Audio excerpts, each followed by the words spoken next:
In a number of Western countries, there's been consternation that some African countries have been ambivalent, or in the case of South Africa, neutral over Russia's invasion of Ukraine. Is this payback for the West, for the wrongs of the colonial era? Is that why? No. It's not the colonial era. Tim, let's be frank. The resolution, American resolution, called for the condemning the violation of the sovereignty of another country. Of Ukraine. Of Ukraine. And many African people said, excuse me, what did America do in Iraq? Was that legal? Was that not breach of sovereignty of another country? So why don't they condemn both then? Exactly. But from US to put this resolution forward was a little bit really unwise. I think Germany should have put this resolution because Germany objected to the invasion of Iraq. But it's wrong for US to put this resolution because then, excuse me, you are hypocrite. But is neutral really the side that Africa wants to be on? Can you see the point? Either there are international rules or no rules. You tell me. Are the rules only applies to Russia, not to US? Let's not be hypocrite. This is the problem. This is the problem. We need to look at the mirror sometimes and realize what we say and what we do. What happened in Libya? We went and broke this country. We never put it together again. Is that acceptable? What do you make? Look, let us be honest in dealing with this stuff. So it's not like the West is little white and all romantic. Nobody's saying that. Okay. Nobody's saying that. So don't lecture. Don't lecture other people and say, look, I condemn, and I think it is a problem. It's unacceptable for Russia to invade Ukraine. And there's no question. But in the same breath, I'll condemn American invasion of Iraq because this is equivalence. And we need to remember that. And I just hope that people, when they talk about international rules, they should apply to... that was opposed to our liberation, a country that supported colonial regimes, the apartheid regime in South Africa, the white racist minority regime in Zimbabwe, now Rhodesia, now Zimbabwe, the Portuguese colonial governments in Mozambique, in Angola, in Guinea-Bissau, and Cape Verde, today is coming to Africa to teach us about democracy. A country that has toppled so many governments in Africa, that has led so many coups in Africa and other parts of the world, a country that has killed so many of our leaders in Africa and other parts of the world, the killers of Patrice Lumumba, those who toppled Kwame Nkrumah, those who killed Nasser, those who killed Muammar Gaddafi, today are coming to teach us about democracy.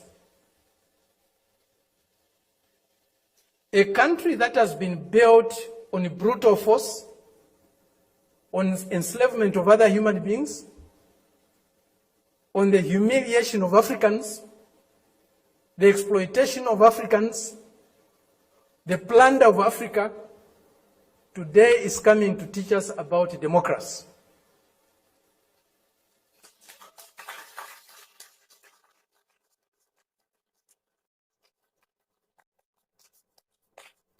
That's the arrogance, the imperialist arrogance, the racist arrogance that we are subjected to. We cannot have democracy where there is hegemony of the strongest, mightiest imperialist power. We cannot have democracy where a country's resources, a country's decisions are dictated to by another country. A country that is dominated by another country cannot be democratic. A country that lacks sovereignty cannot be democratic. A people that cannot decide for themselves cannot be democratic. A colony, a neo-colony cannot be democratic. That's why today, even at the United Nations, membership is on the basis of sovereignty. Only sovereign nations can be members of the United Nations, because only sovereign nations can decide for themselves. A colony cannot be a member of the United Nations. It's not by accident. It's not a mistake. If you have no respect for the dignity of others, if you have no respect for the sovereignty of other countries, you cannot claim to be a champion of democracy. For a start, the US ambassador here in South Africa said that he had evidence that weapons had been loaded onto a Russian... I met with him yesterday. He apologized for being overzealous and saying things that he shouldn't have said. Yeah, you say he's apologized. We have not heard him himself issue an apology. Well, I am saying to you, he have apologized. I met him right here in the Revolutionary House yesterday. Your government has launched an investigation about that alleged weapons shipment. It is correct. Can you categorically guarantee to me here and now, as the head of the ANC, that no weapons were put on board that vessel? Our government has reassured the ANC that there is nothing to the truth about weapons being exchanged between our countries. I phrased my question carefully. Can you now categorically say no weapons were put on board that Russian ship? I've explained to you that there is a action that has been taken by our government in terms of investigating. South Africa is a treaty member of the International Criminal Court. If Putin comes here in August, as planned, your government will be obliged to arrest him. As head of the ANC, do you believe your government should and indeed will arrest Vladimir Putin? If it was according to the ANC, we will want President Putin to be here even tomorrow. You would? To come to our country. But you would welcome Vladimir Putin here right now? Of course we will welcome. A man who is being investigated for war crimes by the International Criminal Court. We will welcome him to come here as part and parcel of BRICS, but we know that we are constrained by the ICC in terms of doing that.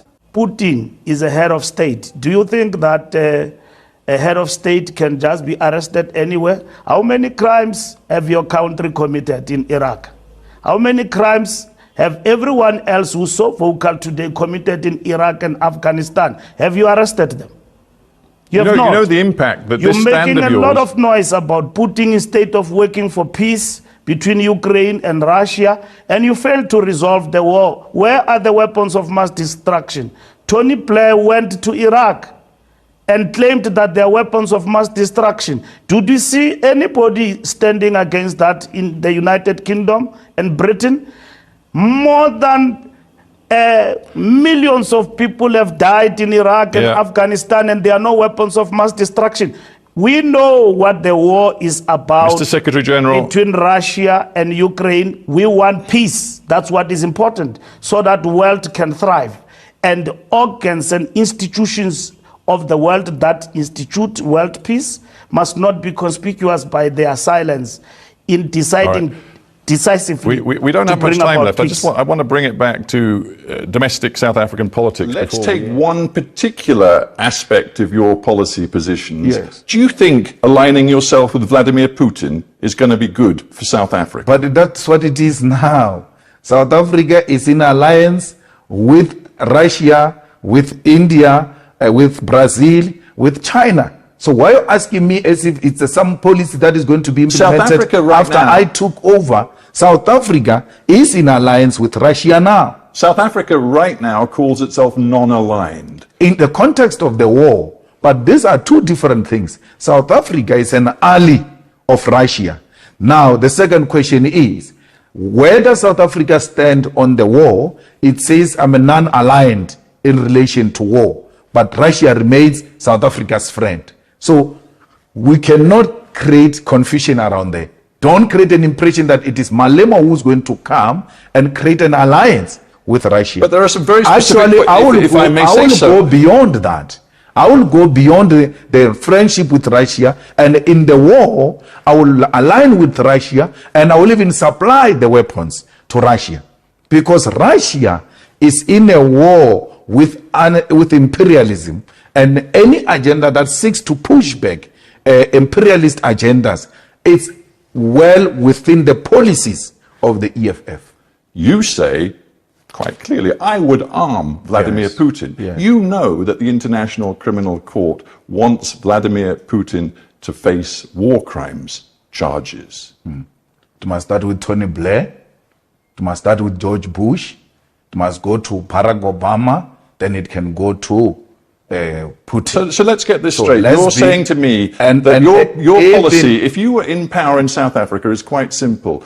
That your enemy's enemy, and it seems you regard the US and its allies as the enemy, Yes. your enemy's enemy Yes. is your friend. Never mind if he's a suspected war criminal. Never mind if the UN and the ICC say they have compelling evidence of Russian war crimes. You don't care. As far as you're concerned, my enemy's enemy is my friend. You're exaggerating, but another point which you don't want me to go there is that Tony Blair accepted that they were wrong about Saddam Hussein to an extent that he did an apology of a thug, right? You have never called for his arrest. A man admitting that I was wrong. To how many people died there, killed by those people? So all I'm saying is, we are with President Putin because it's not enemy of my enemy. It is an anti-imperialist agenda that says the American dominance and its allies should be undermined at all costs. Anti-imperialism, even though Vladimir Putin is quite explicit about his desire to revive a form of empire. He says countries like Ukraine have no right to independent sovereign existence. He appears to believe that the best thing would be to revive an empire, the Soviet empire. But you're anti-imperialist? We are anti-imperialist. That's a debate for another day. The war is not what he's talking. The war is about the expansion. And had there been a common ground found, this could have been avoided. We are not for imperialism, even if it were to come from Russia. If he does that, we'll condemn it. But we know for a fact that progressive forces such as China have also aligned themselves with Putin to try and create an alternative from the imperialist domination of the We world. have made a decision, very respectfully, as heads of state in Africa, that any engagement with other partners must be an engagement of equals. And for it to be meaningful, if we are going to meet the president of a country, we have organized ourselves that the Troika is going to represent Africa, about 6, 7 people. But what happens continuously? When others want to engage with us, they don't want to deal with the Troika. They want to invite 50 heads of state.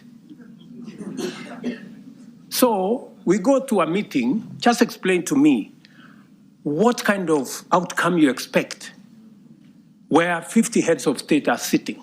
Everybody is asked for speak to 1.5 minutes. You speak to for 1.5 minutes. What kind of engagement are you going to get? You're going to get nothing, right? The best that you get is photographs.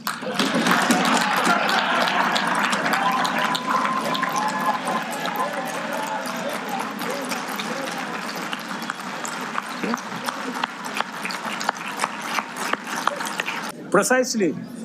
You get these photographs, they normally line us up somewhere, crowd of 50 heads of state, and that's all we come home with. Now, I want to congratulate the honorable members of parliament on your stand on the Ebitingwa. That's what the Banyankwele call what they call homosexuals.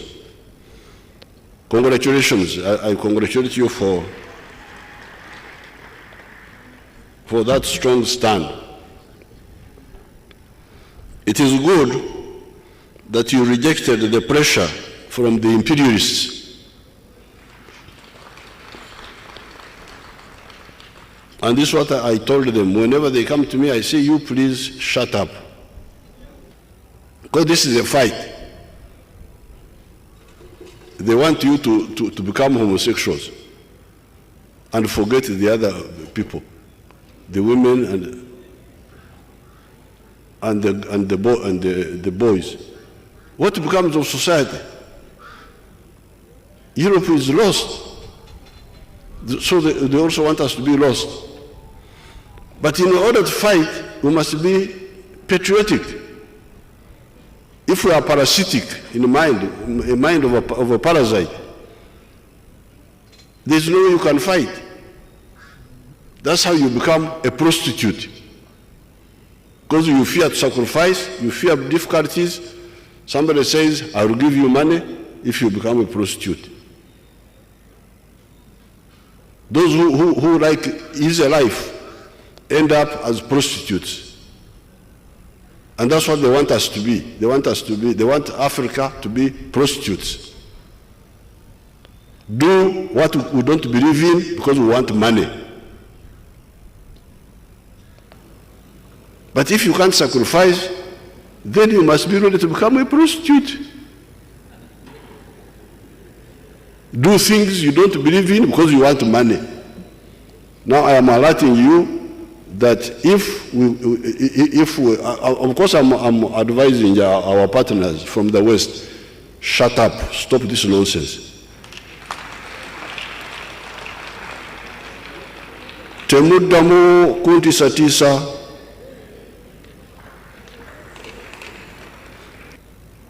then we should address the issue of the homosexual from our own understanding, not from the understanding of anybody else.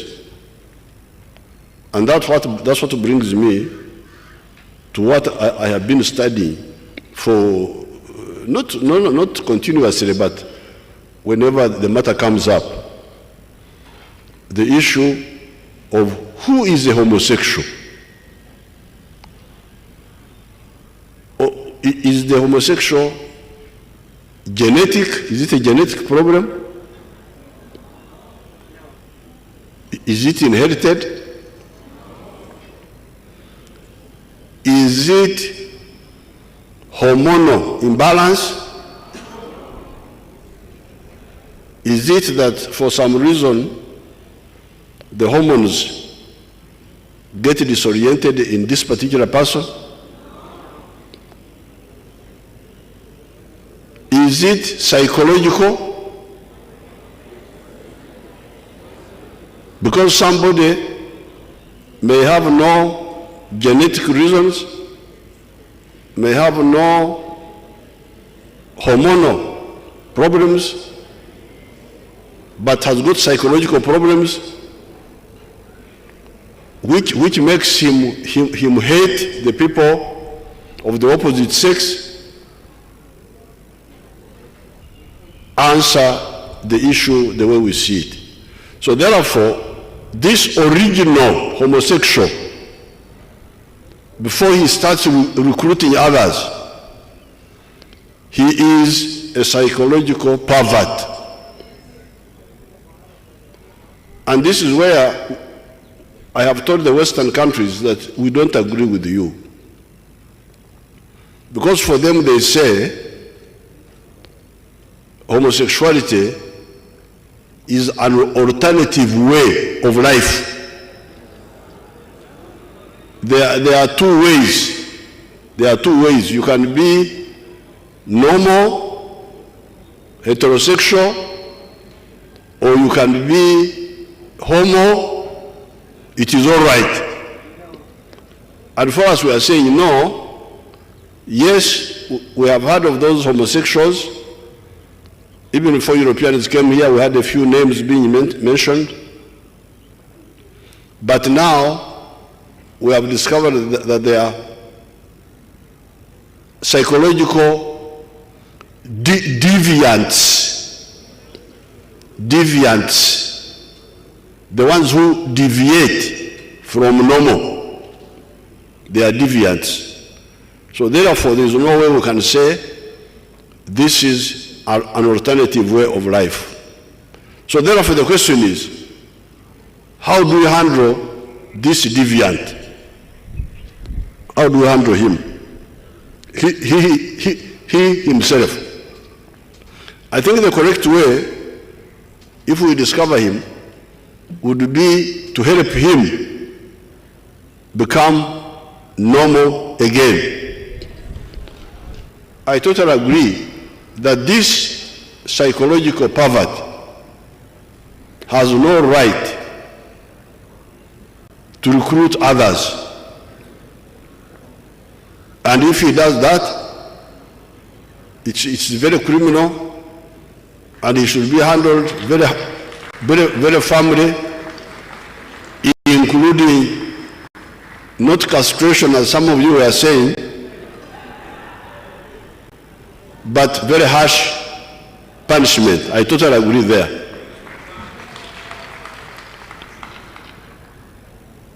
The ones who bring money to promote, to do that, all of them must be handled very, very harshly. The ones who publicize and try to promote, because in Nyankore, we say Nechimuga is like it's a disability, a psychological disability. Now, you cannot have a disability and you try to spread it to people who are normal, who are not disabled. And then the ones who rape and all that, those ones I totally agree that they should be hanged. Who rape homosexually. The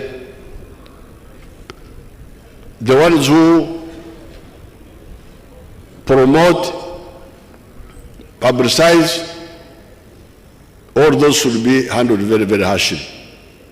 There I totally agree. In that way, you know me, I am a guerrilla. I am surrounding the enemy. You don't spread you are disabled. You are disabled psychologically. Something went wrong with you. But you have no right to recruit. If you recruit, I punish you.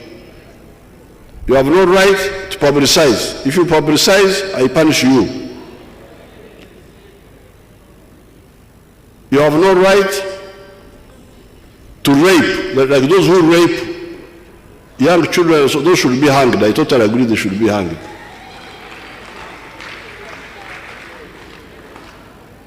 We can fight. This is a simple matter.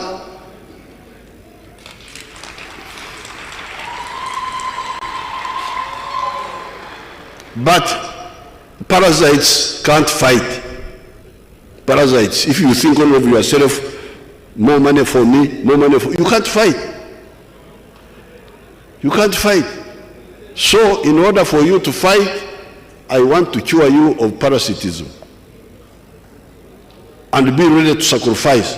I am here. I am now 79 almost. I have been sacrificing. I have never regretted. Unaondoka na mpunga wako gunia moja, debe moja, lazima ulipe ushuru. Tumesema sasa hivi ukitoka na tani moja kutoka wilaya moja kwenda wilaya nyingine, hakuna kulipa ushuru. Kwa hiyo kama umepakia viazi vyako tani nzima, wewe ondoka tu, na wa ushuru asikufate, na yeye akalime viazi, aone shida yake ya kulima.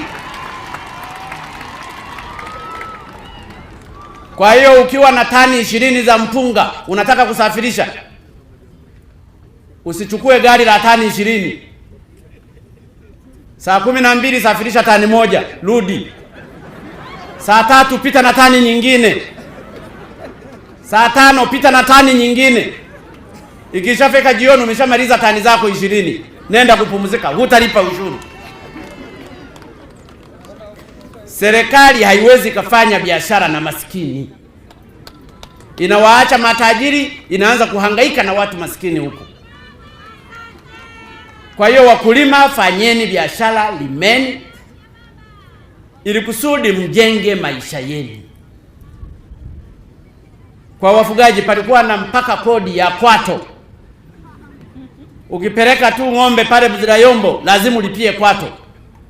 Kwato liziumba wewe, utazivisha njumu ile ng'ombe kusudi asiwe na kwato. Kwa hiyo tunajaribu kufuta hizi kero. Kwenye mazao ya kahawa kwa mfano, palikuwa na kodi zaidi ya 30. Kodi ya gunia, kodi ya nini, kodi zaidi ya 30. Na ndiyo maana wananchi wa Kagera walikuwa kila siku wanaondoka na kahawa yao kwenda kuuza Uganda.